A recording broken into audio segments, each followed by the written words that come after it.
Dharmatala street hawkers ইউনিয়নের উদ্যোগে ৭৮তম স্বাধীনতা দিবস পালিত হলো। রিপোর্টার সমরেশ রায়, কলকাতা।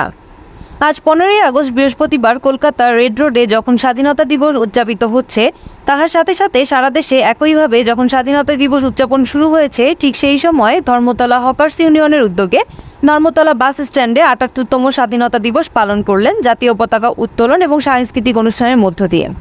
এই অনুষ্ঠানে উপস্থিত ছিলেন মাননীয় মন্ত্রী শোভনদেব চট্টোপাধ্যায় এবং উপস্থিত ছিলেন সায়নদেব চট্টোপাধ্যায়, স্বপন সামাদ্দার, এ ঘোষ, রাখি মুখার্জি সহ ইউনিয়নের general secretary S K Roy Sanju, president S Samaddar, chief adviser Sobhandeb Chattopadhyay, vice president K Saha, incharge R Roy, treasurer S Chowdhury সহ ইউনিয়নের বিভিন্ন কর্মী এবং অন্যান্য অতিথিগণ। জাতীয় পতাকা উত্তোলনের পর সকল অতিথিদের ব্যাচ এবং উত্তরীয় পরিয়ে এবং হাতে একটি করে স্মারক দিয়ে সম্মানিত করেন। শুধু তাই নয়, উপস্থিত সকল কর্মীদেরকে একটি করে গেঞ্জি উপহার দেন। সংক্ষিপ্ত বক্তব্যের মধ্য দিয়ে উঠে আসে সকল স্বাধীনতা সংগ্রামীদের প্রতি শ্রদ্ধা, ভালোবাসা। এর সাথে সাথে বলেন, যারা দেশের জন্য প্রাণ দিয়েছেন, দেশকে স্বাধীন করেছেন, তাদেরকে ভুলে গেলে হবে না, এইভাবেই তাদেরকে মনে রাখতে হবে। আর যারা এই অনুষ্ঠানকে প্রতি বছর সুন্দর করে সাজিয়ে তোলেন, সেই হকার ভাইদের প্রতি আমাদের অশেষ কৃতজ্ঞতা ও ভালোবাসা এই দিনটিকে তারা প্রতি বছর পালন করে আসছে বলে।